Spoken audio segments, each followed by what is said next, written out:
Welcome back to another video. As you can see on my screen, I have a web-based SSH connection to one of my home servers. I'm going to show you how you can get this all set up as well using Cloudflare Zero Trust.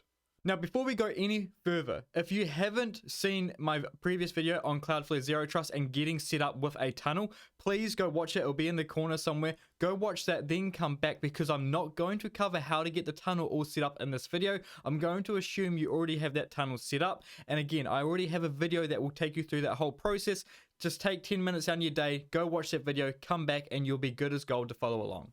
So as you can see here, I am connected to just one of my servers. This is my sandbox server that just is on my home network. As you can see in the top hand corner, we are connected via a domain name called ssh.techdox.nz. And I can just do everything like I could. Look, I can just run a nice little update and it will ask me for my password. I'll enter that in and away I go. I'm just interacting with my server over a web browser, right? It's just typical SSH.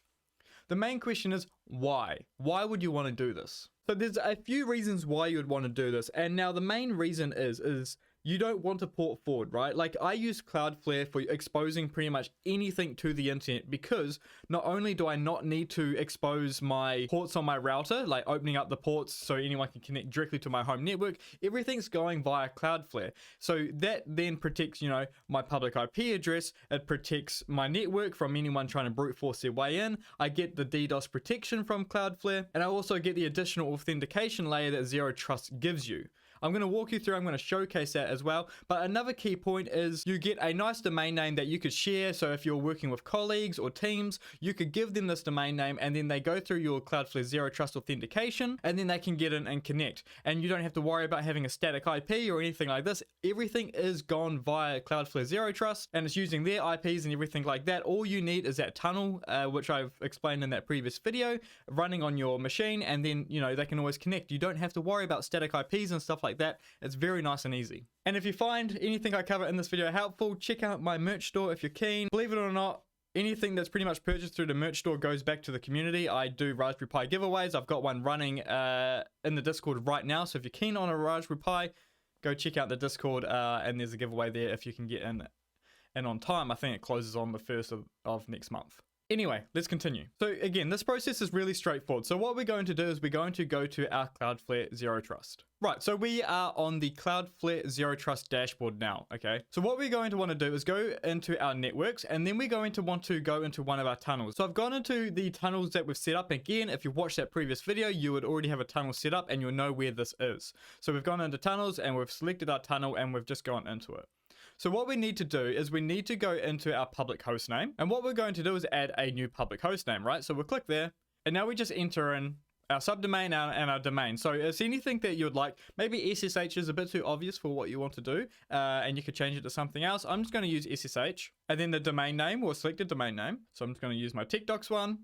And then what we're going to do under type, we select here and we scroll down and you can see SSH is right there. So we just click SSH. And now we put the URL of our server in. So mine's actually already here, which is just 128. So this is just your local IP address. And again, I've walked you through this in the previous video. Believe it or not, that's it for the tunnel part, right? So we're going to hit save. Right, so we've added the public host name. So we've added the public host name, but we cannot connect to it, okay? If we try connect to it, we're just going to get a white page. Let me show you. So just open up a different browser here. As you can see, I'm trying to connect to it and I get a white page. Why do I get that? Let's go full screen for a second so I can talk about it. So at the moment, we've just opened up that connection to the SSH, right? So you might immediately try to think, oh, I should just be able to connect via a command line, right? And I should be able to hit it. That's not actually how this works via Cloudflare. So if you are wanting to do that, you'll need to set up something called Cloudflare Warp. Now, I'm going to cover that in a different video. That is actually like a client, a bit of software that you can download, and that's like a whole nother authentication and everything via Cloudflare. What we need to do is actually set up an access policy that will allow us to use SSH via the web browser, okay? So there's an additional step that we need to do. So we've got the tunnel in there, okay? So what we need to do is we need to go to access, and then we need to go add an application, okay? So we'll click that. And what this is allowing is adding a authentication layer on top of that service, as well as enabling the SSH to be accessed via a web browser. So I'll just walk you through all of this. So under self-hosted, we'll hit select, and we'll enter in an application name. So I'm just going to call this SSH. And now the application domain needs to match what you set up for the tunnel. So mine was just SSH, and it was using the Techdox NZ domain, right? And now if we scroll down and we just keep scrolling down, you can see here that we're going to connect via our identity provider. So whatever you've got set up, this will be an additional layer before you even get to the SSH screen. And if you had the warp application like I was just talking about before, you'd be able to use that here, but we're not going to use that in this video. And I'm going to hit next. And now we need to enter a policy name. So I'm just going to enter SSH, nice and easy. And now what you could do here is set a duration. So how long before their authentication expires, right? When do they have to do it? So 15 minutes, 30 minutes, or however you like. I'm just going to leave it as the same as application session timeout, which I configured back here. So you can see here, it's just valid for 24 hours, but you can change that to what suits your needs. Now you can set up a set of rules. So I already have a set of rules already set up, which is under a group that I have called Techdox, and that has a bunch of rules. But what you could have here is saying, hey, look, I only want people to be able to even attempt to connect via, you know, from the select group of countries, or, hey, look, they have to be using this email. Any other emails can't get in. You know, there's a whole bunch of ways here, but I don't need to set any of these up because I already have this defined in my group. I'm still kind of quickly going over that because I've already talked about those in the previous video. And we can leave everything else as blank. We can leave all of this blank, keep scrolling down, leave it blank, but this is the main point here. Browser rendering, right? We come in here and we click SSH. We want SSH browser rendering for the service. And we're going to hit add application. So that's essentially it done. So now if we go back to that blank screen I was showing you, and if cache and DNS and everything plays in our favor, I should be able to hit refresh. And we should hit our Cloudflare authentication login unless I'm already authenticated. I am. So let me log back out of here. I'm going to open up a new incognito window because I want to show you. Right, here we are. So now I'm connecting. And as you can see here, before I can even get to the service, Cloudflare's like, rightio, time for you to authenticate with Cloudflare first before we even let you hit that SSH application to try log into the server, right? So this is what I'm talking about. When you expose a port on your local router to the internet, you know, they just get that direct connection. Here we're chucking in an extra layer of authentication to protect any of our services we're making open to the public. This is why I like Cloudflare Zero Trust, because it just gives you that extra layer of protection. And another great thing is I have my IDP, which is authentic, as a identity provider. So I click here. Look at the layer of authentication you have to go through. So I'm going to enter in my password here. I'm going to hit enter.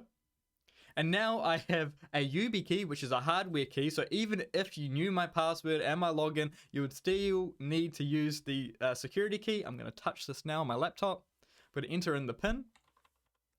Touch the key again.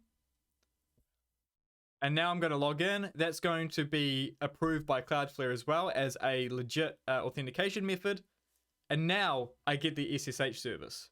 Now, depending on what sort of authentication methods you have configured for Cloudflare, it might not be as intense as that. It could just be as simple as a PIN sent to your email address, however you have it set up. But that's the level of security you can add on to any of the services you're exposed. And again, that's why I use Cloudflare Zero Trust for so many services. Now, the user, we've connected to the SSH server. So the user here is just the user account you would use to access your server locally. So I'm a big advocate for visual examples, so I'm just going to show you this. So for me to SSH to that server, I go SSH Techdox, which is my user, at sandbox.home, right? That's one of my servers. And there we go, I've connected. So I need to use that same user. Nothing's different here. So I put Techdox, if I can spell it right. Jeez, where am I going? Here we go. And I'm going to hit submit. And here we go. And now we need to authenticate, right? It's the exact same way. And you can see here, you've got two options, password and private key. Now, password is blanked out. Now, why is it blanked out? I do not use password authentication for any SSH connection methods. Why? Passwords can be brute forced. Passwords are messy. Passwords I have to enter in every time. Private keys, you have to have the private key on your host or client or whatever that you're connecting to your server, and then the server contains the public key, and then you're connected. There's no brute forcing. You either have the key or you don't. If you don't have it, you can't connect. And that's why when you just seen when I was showing you the example in the terminal, I just connected straight away. So what I need to do here is I need to have a private key that's password protected, okay? So I'm going to show you how to set this up just for fun, just in case you don't have a private key or anything like that, or maybe you don't have one password protected. And I am going to delete this key that I'm going to create here as the example, so don't try using it. So on my MacBook here, I'm going to create a new key. And this is the command I'm going to use. SSH keygen, and then we're just going to call it Cloudflare video. So what I'm going to do here is just hit enter. And now it's going to ask me where do I want to save my key. So I'm going to save it in users, nick/.ssh, and I'll just call this one what I've called it above, Cloudflare-video, right? And we'll hit enter. Now we have to put a passphrase on here. I believe that the Cloudflare authentication method requires you to have a password protected key. And there we go. So now we have 2 keys. So if I do an ls in my key file, you can see I've got a few keys here I've been playing around and testing, right? So we have the private key, which is this one here, and we also have the public key. The public key we need to chuck in to the server that I'm attempting to connect to, right? So what we'll do, we'll just go like this, grab that, and we'll grab the public key, and we're going to copy that. And on my server, we're going to just do a quick nano, and we're going to go SSH authorize keys, and all we need to do is paste the key in, okay? And we'll save it, close out of it. Now that has the public key in it, so it knows if I attempt to connect to that server using my private key, it knows I'm allowed to connect to it, okay? So that's what we're going to pass through to Cloudflare, and what it's asking. We're going to put in that private key. So if I do the same, more, but instead of grabbing the public key, we're going to grab the private. So you never ever want to leak this like I've just done to thousands of people on the internet. But this key is going to be removed, and everything associated is also going to be removed. But I'm going to copy this, and what I'm going to do is I'm going to paste that private key in here, put the password in, right? That password you set up when you made the key. And now we can hit submit. And we should connect. There we go. We've just connected to it. And that's how easy it is. Now, if you're still a bit confused and you want me to explain it, let me grab the whiteboard. If not, thank you so much for watching, and I'll see you in another video. But if you're keen for me just to explain it a little bit more, also jump into the Discord. But let's open up a whiteboard. I'm more than happy just to walk through this again. Right, we're on my whiteboard here. There we go. Cool, it's working. So how this worked, okay. So what we've got here is we've got, let's say this is our home network, right? So home, okay. So we've got our home network, and inside there, we have that tunnel, right? Which is the Cloudflare tunnel. Boom, there we go. So this Cloudflare tunnel can expose anything for us that we choose to, because it talks back to the internet, which is this nice cloud up here, which talks to Cloudflare, right?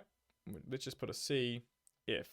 And we log into Cloudflare here, and we say, hey, look, Cloudflare, on my tunnel, please expose, port 22 for a server that's somewhere on my home network, right? And then with the Cloudflare authentication, you get all of those additional things, right? You get the auth, you get the DDoS protection, everything like that. So what we're doing, the Cloudflare tunnel, once we say we create that service, the Cloudflare tunnel exposes that for us, it talks back to Cloudflare, and then that's how it all works, right? It's all being controlled and exposed via this tunnel. This tunnel is that central main point for all of this. And then any additional stuff we put on top is all kind of just coming via the Cloudflare layer. But again, if you've got any more questions, I'm more than happy to talk to you on Discord. Everyone's use case is different when it comes to this stuff, okay? So if something you want to do isn't directly covered here, jump into Discord. More than happy to. If you get stuck, if you're confused, again, this stuff, if it's new to you, it's not something you just know immediately, right? There's a lot of pre-knowledge to understand, and I'm more than happy to help you with any of that. But that's the video. That's SSH via Cloudflare, via a web browser, how to create some keys, how to authenticate, and stuff like that. Don't use passwords. Use keys if you can. Thank you so much for watching, and I will see you in the next video. Goodbye.